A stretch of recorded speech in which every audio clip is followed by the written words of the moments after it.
हम्म.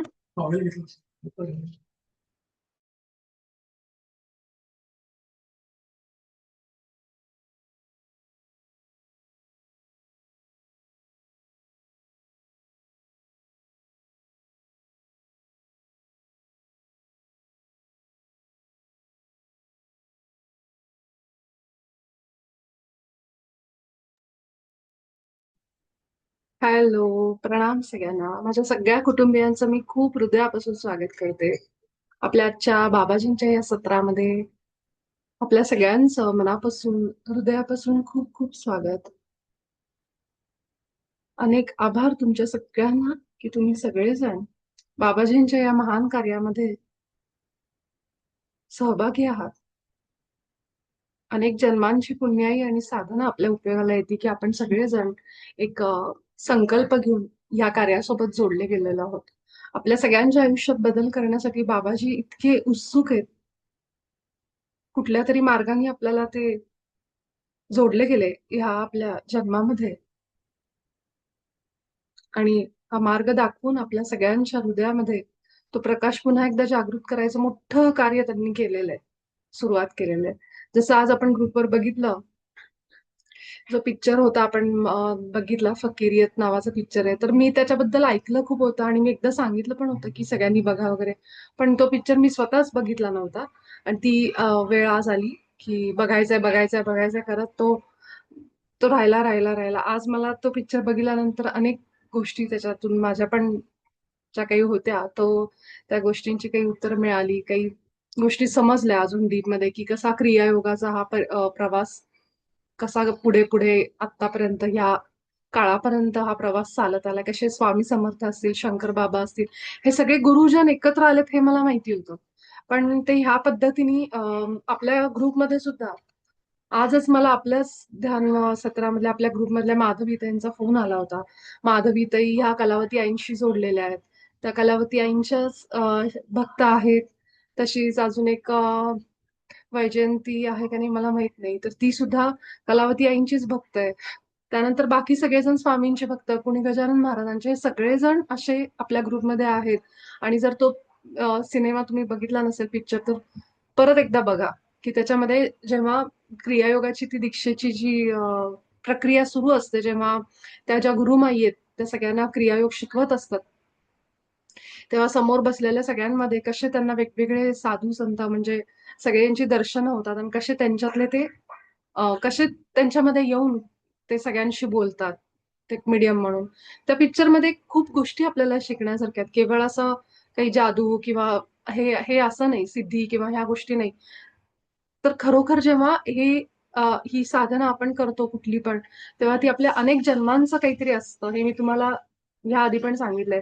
आज तो पिक्चर बघितल्यानंतर मला खूप गोष्टी त्याची उत्तरं मिळत गेली की तुम्ही सगळ्याच जण कसे स्पेशल आहात, कसे दैवी आहात. मी तुम्हाला नेहमी सांगते, पण तो पिक्चर बघितल्यावर तुम्हाला स्वतःहूनच कळेल की आपण का या ग्रुपमध्ये जोडले गेलो, कसे आपण ह्या मार्गात आलोय आणि आता आपण काय करतोय जे बाबाजींनी आपल्याला सांगितलंय युनिफाईडच्या माध्यमातून. तर युनिफाईड हा असा कोर्स आहे की स्वतः बाबाजींनी चॅनल केलेला कोर्स आहे.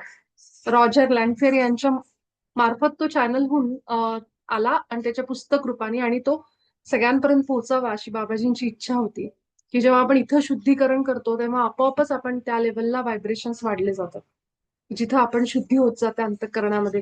प्रेम प्रकाश असेल आपल्या हृदयातलं, जेव्हा आपण हे करतो ना, हळूहळू आपण त्या व्हायब्रेशनला पोहोचतो की साक्षात गुरुमंडळ आपल्या आपल्या घरी येऊन आपल्या सहवासात यायला लागतं. इतके आपले व्हायब्रेशन्स वाढतात जेव्हा आपण युनिफाईड सारख्या कोर्सशी जोडले जातो. आपण ध्यान तर करतच आहोत, रेकी तर करतच आहोत, आपल्या सगळ्यांच्या एनर्जीमध्ये आपल्याला फरक जाणवतोय. पण आता आपण जास्त श्रद्धेने करायला सुरुवात करू. जेव्हा आपल्याला हे कळतं की स्वामी समर्थ, शंकर बाबा हे सगळेजण ह्या कार्यात आहेत, तेव्हा कुठेतरी आपल्याला आतून ते फिलिंग येते की महाअवतार बाबाजी काय आहेत. म्हणून मी म्हणलं ना, ज्या दिवशी युनिफाईड सुरू व्हायचा होता त्या दिवशीच म्हणलं की ज्या गुरूंचा आपण जो काही करत आहे, जे काही साधना करतोय, आधी त्या गुरूंबद्दल माहिती घ्या. मी म्हणते म्हणून किंवा शेजारची बाई म्हणते म्हणून महाअवतार बाबाजींचं आपल्याला करायचं नाही. महाअवतार बाबाजी कोण? हे माहीत करून घ्या. मग त्यांच्या शिकवणं त्यांची जी आहे, त्यांचं जे सांगणं आहे ते आपल्याला मग अजून जास्त ते टच व्हायला लागेल. ते समजलं की त्यांचा अधिकार काय आहे, ते अं, कुठल्या कुठल्या लेवलचे किंवा कुठल्या काय म्हणू शकतो, काय एनर्जी किंवा काय त्यांच्याकडे शक्ती आहे, की जिथं स्वामी, शंकर बाबा हे सगळे गुरु त्यांच्याशी जोडलेले आहेत, त्यांच्या बरोबर काम करतायत. कारण आता पृथ्वीवरती वेळ आहे. म्हणून हे सगळे गुरुजन एकत्र आलेत.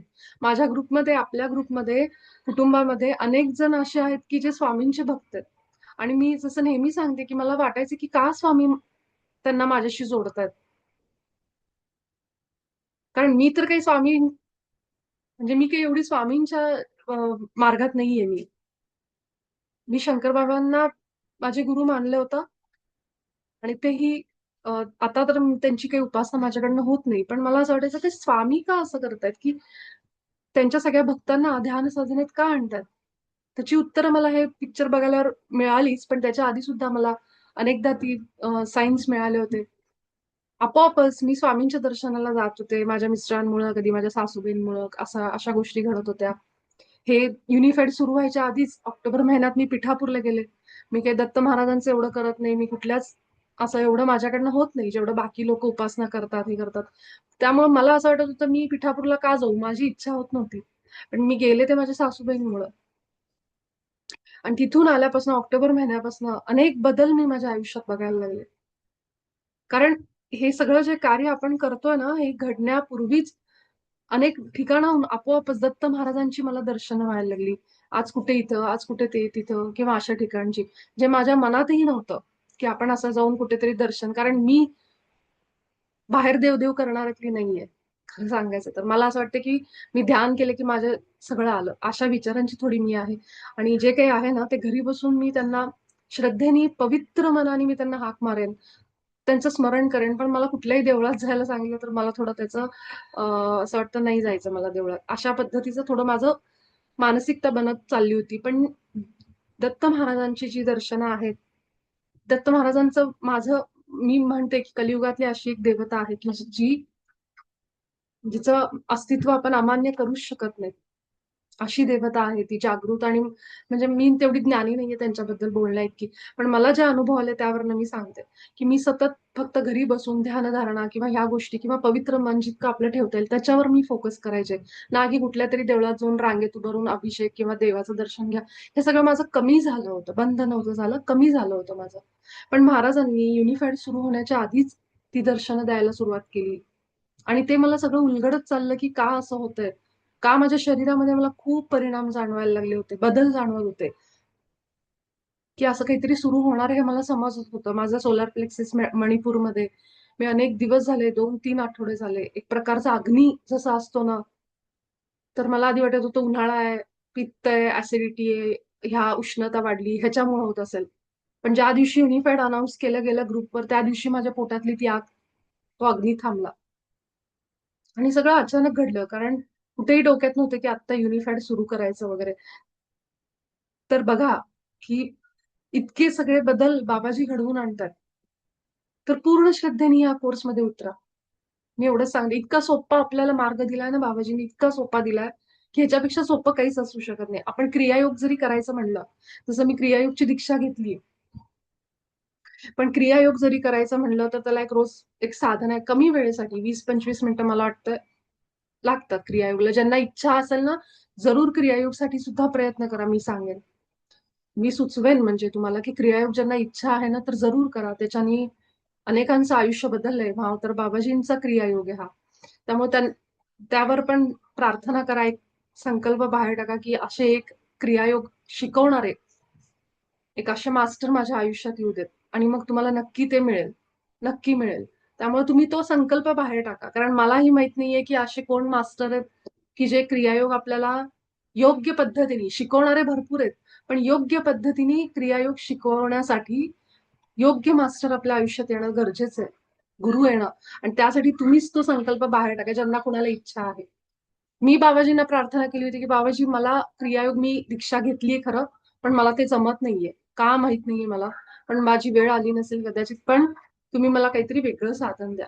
ज्याच्यातनं मी ह्या मार्गावर राहीन आत्मसाक्षात्काराच्या. तेव्हा मला बाबाजींनी 8 दिवसात पुढच्या युनिफाईड कोर्स लॉन्च झालेलं माझ्या समोर आलं नोटिफिकेशन आणि मी जॉईन झाले. हा अनुभव मी तुम्हाला अनेकदा सांगितलाय. मी पुन्हा पुन्हा का सांगते, कारण आपल्या प्रत्येक प्रार्थनेला उत्तर मिळतं, पण ते आतून आलं पाहिजे. तितकी आर्त हाक पाहिजे. उगाच वरवर मला हे द्या ते द्या असं नाही. आतून आलं पाहिजे ते, की मला गरज आहे तुम्ही द्या. मग बघा तुम्हाला कसं काय उत्तर येत नाही. कारण ते सगळं आपल्या आत आहे.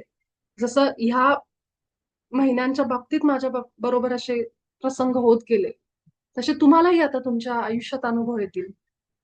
अनेक सायन्स दिसायला लागतील जसं जसं युनिफाईड तुम्ही सुरू करताय. कारण आता तुम्ही तुमच्या हार्टवर चाललाय. तुम्ही हार्टवर चाललाय म्हणजे तुमच्या मूळ स्वरूपाकडे चाललाय. ही साधी गोष्ट नाहीये. तुम्हाला इतके सायन्स दिसायला लागतील. तुम्हाला असे अचानक काही गोष्टी झालेल्या जाणवतील. अशी गाणी तोंडात येणं, जसं ते आलं होतं त्या दिवशी मी तुम्हाला व्हिडिओ टाकला होता. अशा अनेक प्रसंग तुमच्या बाबतीत आता सुरू होईल, कारण तुम्ही तुमचं हार्ट ओपन करायला लागला आहात. आणि मी हे म्हणायला मला 11-11 दिसायला. सो न्यू बिगिनिंग, नवीन सुरुवात होती आयुष्यात, हे कन्फर्मेशन मला आता दिलं. सो 11-11 हे त्याचं कन्फर्मेशन आहे, की हा योग्य मार्ग आहे आणि हीच नवी सुरुवात आहे. त्यामुळे असं जर कुणाच्या मनात असेल ना, की ह्या कोर्सनी काय होणार आहे, तर तुम्ही आजचा फकीरियत जो पिक्चर टाकलाय ग्रुपवर तो जरूर बघा. त्यामध्ये कळेल, की कसे स्वामी असतील, शंकर बाबा असतील, गजानन महाराज असतील, हे सगळे या कार्यात जोडले गेलेत. मी तर केवळ माध्यम आहे, की माझ्या माध्यमातून एक पोस्टमन जशी सर्व्हिस देतोय त्या पद्धतीने ते निवडले गेलंय. आणि ह्याच्यातून तुमचं नाही, माझ्या आयुष्यात खूप फरक पडणार आहे. तुमच्या सगळ्यांसोबतच.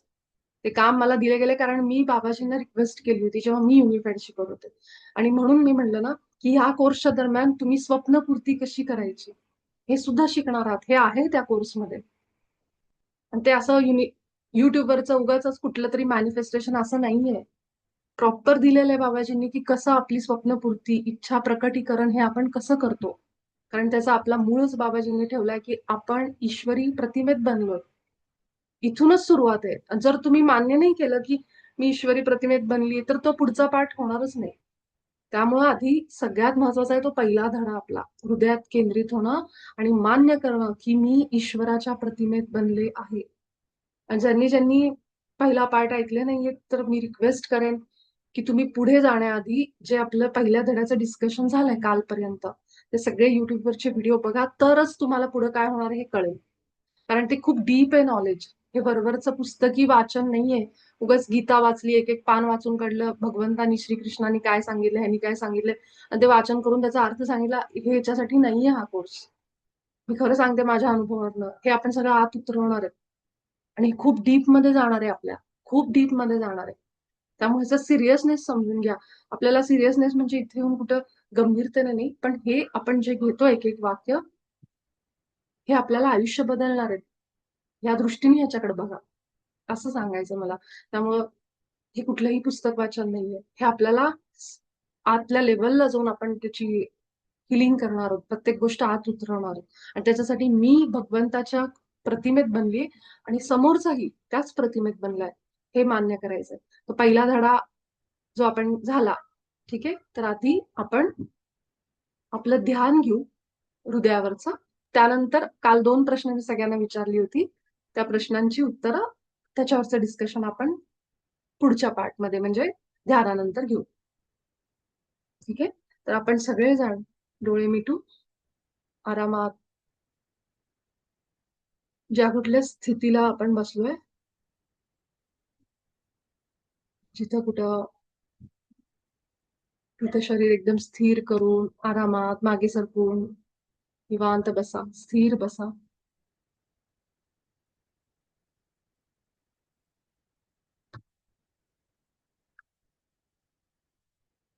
आपल्या शरीराला आधी स्थिर करा. सुखासनमध्ये मांडी घालून आरामात बसू.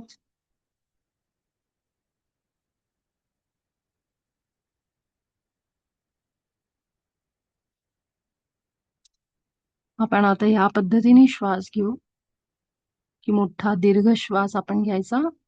आपण 3 वेळा ओमचा उच्चार करू, जेणेकरून आपलं मन थोडंसं अजून एकाग्र आणि स्थिर व्हायला मदत होईल. एक मोठा श्वास घ्यायचा आणि अगदी सावकाश ओम म्हणायला सुरुवात करायचं. एक दीर्घ श्वास घ्या.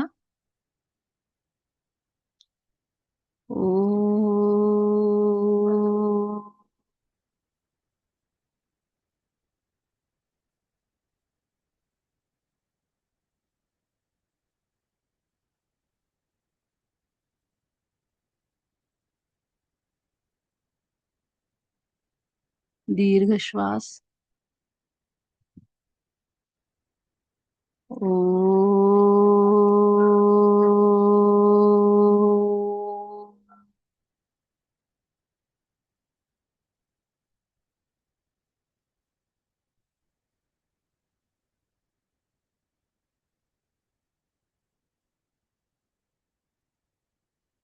दीर्घ श्वास.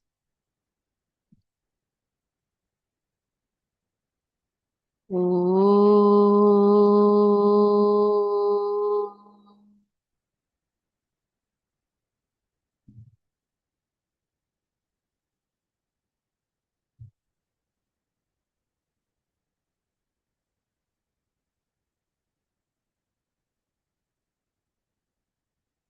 आपल्या उजव्या हाताने आता आपल्या छातीच्या मध्यभागी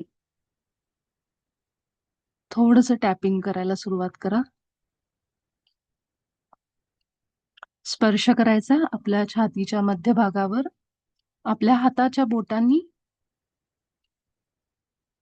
त्या भागाला जागा करू आपण.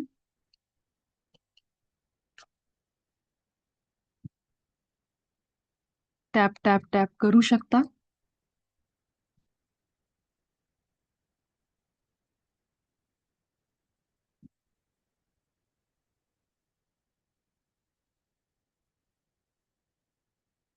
त्या भागावर चेतना एकाग्र होईल जेव्हा आपण तिथं हाताने स्पर्श करून टॅपिंग करतो. म्हणजेच टक टक टक टक आपल्या हाताने जसं बोटांनी वाजवतो तसं आपल्या छातीला आपण करायचंय. मध्यभागावर सगळं लक्ष एकाग्र होऊ द्या.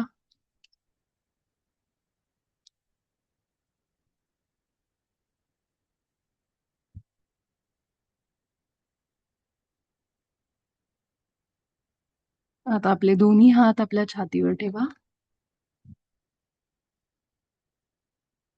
दीर्घ श्वास घ्यायचा, आपल्या छातीवर घ्यायचा आणि सोडताना सुद्धा छातीवरच श्वास सोडायचा. आपल्या हातांचा स्पर्श आणि श्वासांचा स्पर्श आपल्या छातीवर.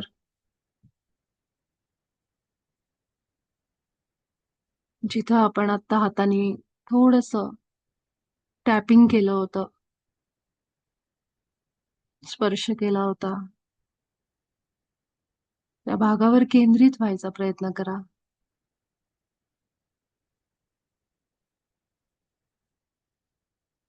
एखाद्या वर्तुळाचा जसा बिंदू असतो, केंद्र असतो,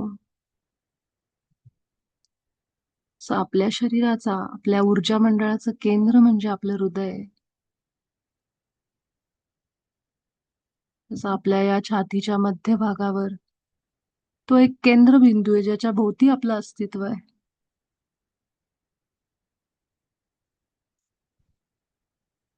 सगळ्यात आधी आपण एक मनामध्ये संकल्प घ्यायचा आहे. माझा आभा मंडळ मी माझ्या उच्च स्वला सोडून बाकी सगळ्यांसाठी पूर्णपणे बंद करते. आता आपल्या हृदयामध्ये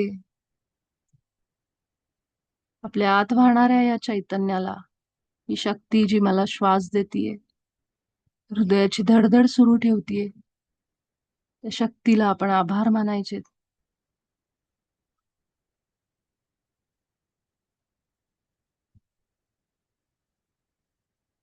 या शरीरासाठी, या श्वासांसाठी अनेक आभार आहेत. आता आपले सद्गुरू आठवा. आपल्या डोळ्यापुढं त्यांचं रूप आणा. जी कुठली इष्ट देवता, कुलदेवता आहे त्यांचे आभार माना. आपल्या आई-वडिलांचे आभार, आपल्या कुटुंबाचे आभार. महाअवतार बाबाजींचं जे काही रूप तुमच्या समोर येतंय ते डोळ्यासमोर आणा. त्यांचे अनेक अनेक आभार. पिता मापत्रीजींचे आभार ज्यांच्यामुळे आपण ध्यान साधनेत आलो. आपली पृथ्वी माता आठवा. गोलाकार निळ्या रंगाची. अनेक प्राणी पक्षी, डोंगर, नद्या, झाडं, सगळ्या जीवांना आपल्यामध्ये सामावून घेणारी ही पृथ्वी माता, जिच्या गर्भामध्ये अनेक रत्न आहेत.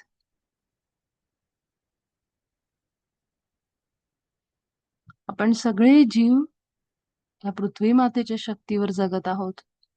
गुरुत्वाकर्षण असेल, तिच्या मातीमध्ये उगवणारं धान्य असेल, ती शक्ती असेल, तिच्यातूनच उगवणारी वस्त्र आपण घालतो. पंचतत्व, म्हणजे सगळ्यांचे आपण आभार मानू. आपल्या हृदयामध्ये आभार ही भावना म्हणजेच प्रेम आहे. मला जगवण्यासाठी या सगळ्या शक्ती मदत करतायत, हे प्रेम आहे, हेच आभार आहेत. कुठल्या ना कुठल्या रूपाने माझ्या समोर लोक मदतीसाठी येत आहेत. मला कधी समजतं, कधी समजत नाही. माझं शरीर प्रयत्न करते जास्तीत जास्त मला सपोर्ट करण्यासाठी. माझी चेतना, विवेक, बुद्धी मला मदत करते योग्य मार्गावर राहण्यासाठी.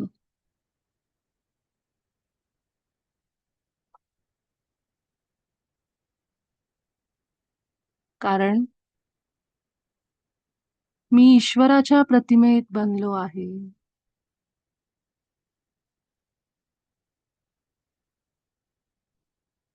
आपले हात खाली घ्या आणि लक्ष मात्र हृदयावरच राहू दे.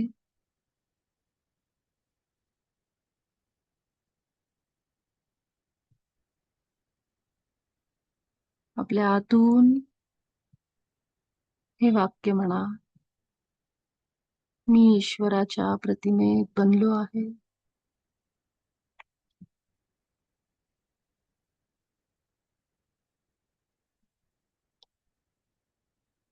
अगदी हृदयातून येऊ दे.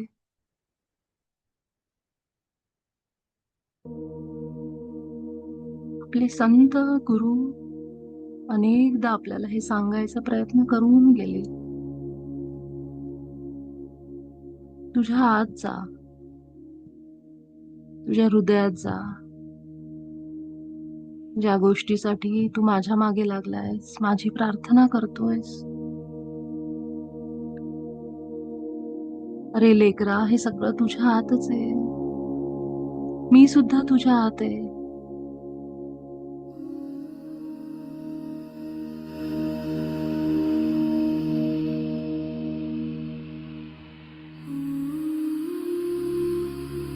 डोळे मीट आणि आत जा.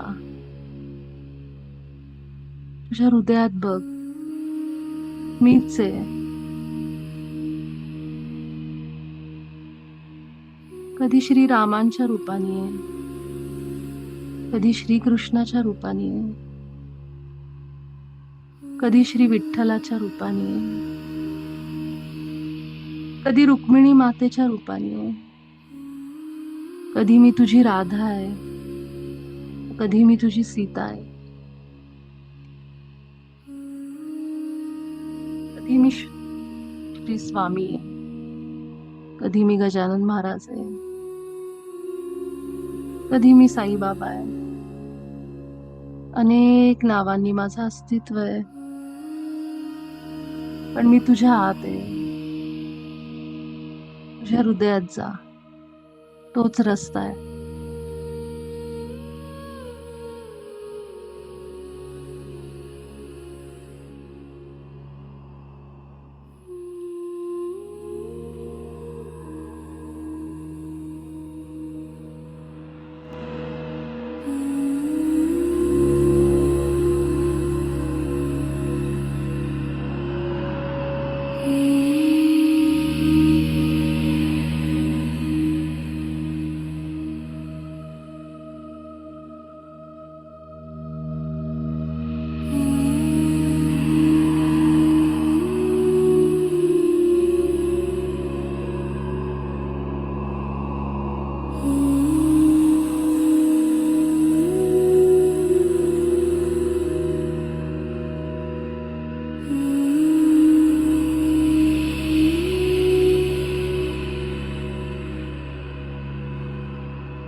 माझा ईश्वर, माझा देव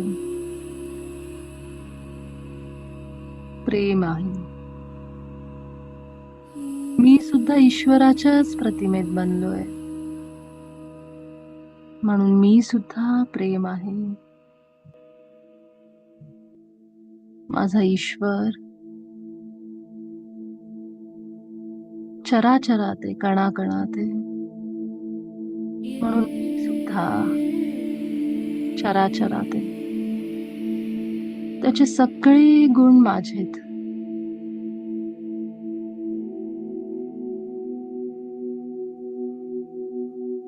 माझ्या ईश्वराची सगळे गुण माझ्या आत आहेत.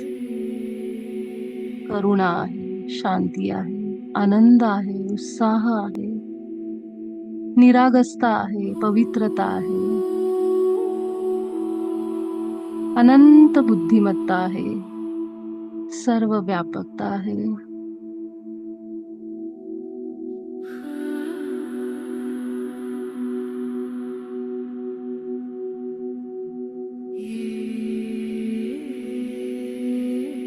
माझा ईश्वर स्वतंत्र आहे.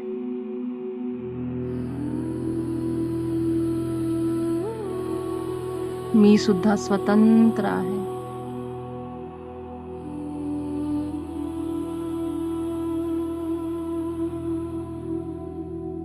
माझा भगवंत दयाळू आहे, प्रेमळ आहे.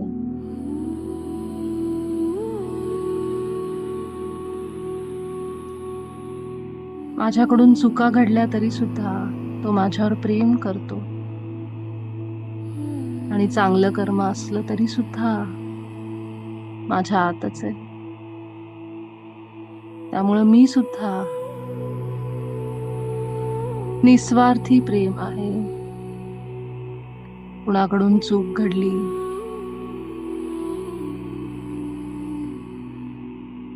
तर मी क्षमा करतो,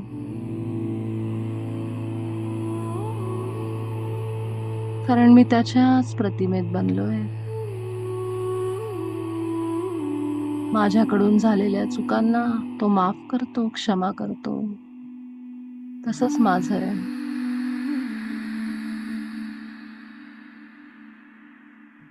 कारण मी संपूर्णपणे ईश्वरी प्रतिमेत बनलो आहे.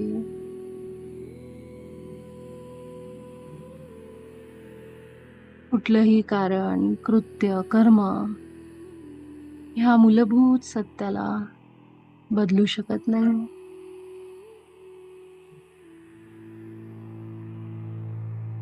मी साक्षात ईश्वराच्या प्रतिमेत बनलो आहे. मी परिपूर्ण आहे, कारण माझा ईश्वर परिपूर्ण, परफेक्ट आहे. म्हणून मी सुद्धा परिपूर्ण आहे. मी स्वर्गाचं ते फूल आहे जे माझ्या स्वतःच्याच कल्पनेपेक्षा कितीतरी जास्त सुंदर आहे, कितीतरी जास्त सुंदर.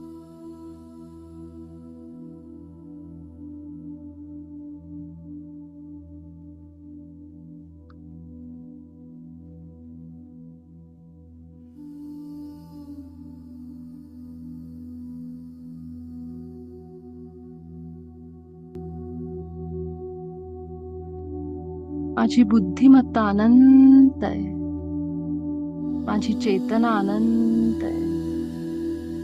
माझ्या बुद्धीतून मी अनेक गोष्टींचं निर्माण करू शकतो, अनेक अनेक गोष्टी. त्याला कुठलंही लिमिट नाहीये. केवळ माझ्या विचारांचं बंधन आहे. कारण ईश्वराने सृष्टी निर्माण केली आहे. ईश्वर निर्माता आहे, म्हणून मी सुद्धा निर्माता आहे. मी सुद्धा माझ्या बुद्धीतून बऱ्याच गोष्टी, अनेक गोष्टी निर्माण केल्यात आणि करतोय.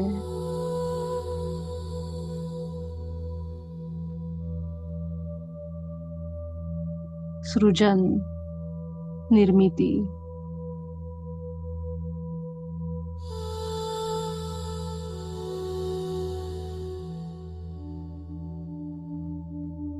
माझा ईश्वर अद्भुत आहे, अलौकिक आहे, ज्याचं वर्णन करता येत नाही असा आहे.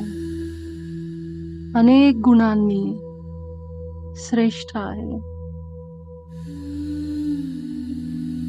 मी सुद्धा माझ्या भगवंताच्या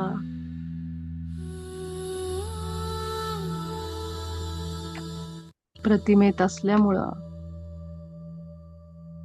अनेक गुणांनी श्रेष्ठ आहे, अद्भुत आहे, अलौकिक आहे. माझ्या आयुष्यात अनेक आव्हानांचा सामना करत करत न हारता अनेक वेळा मी उभं राहिलोय. हीच माझी अद्भुतता आहे, अलौकिकता आहे.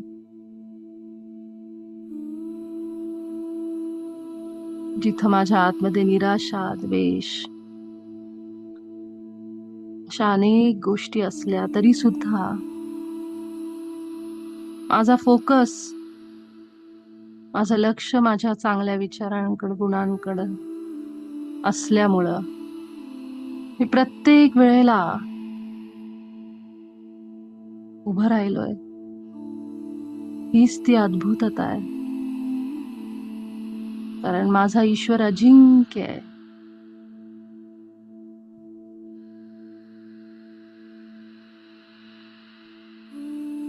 मी सुद्धा पुन्हा पुन्हा अनेक गोष्टींवर विजय मिळवलाय.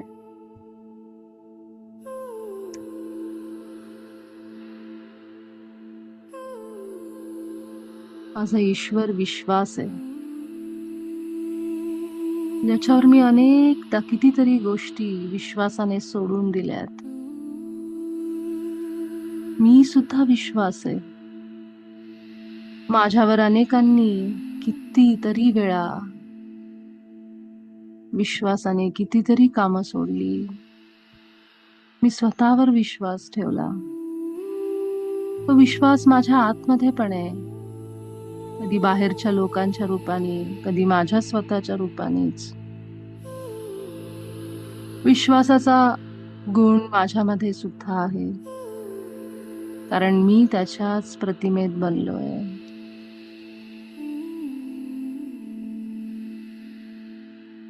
हे सगळे दैवी गुण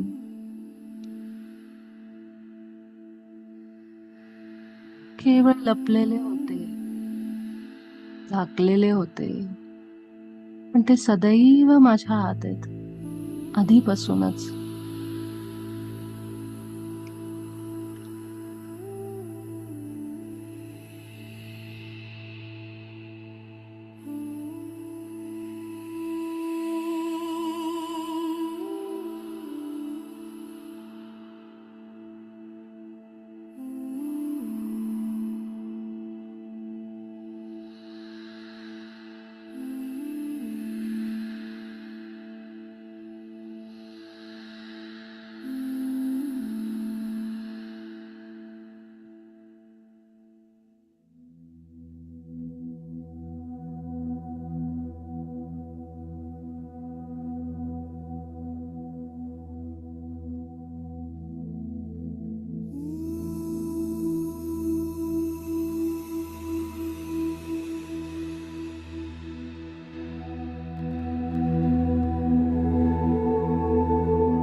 आपल्या हृदयावरच राहून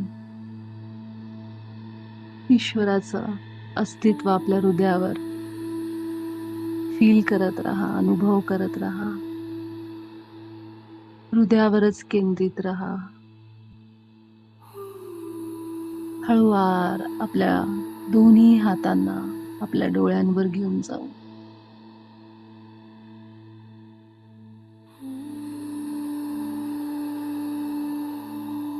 5, 4, 3, 2, 1, 0. ज्यांना अजूनही ध्यान अवस्थेत राहायची इच्छा आहे ते राहू शकता.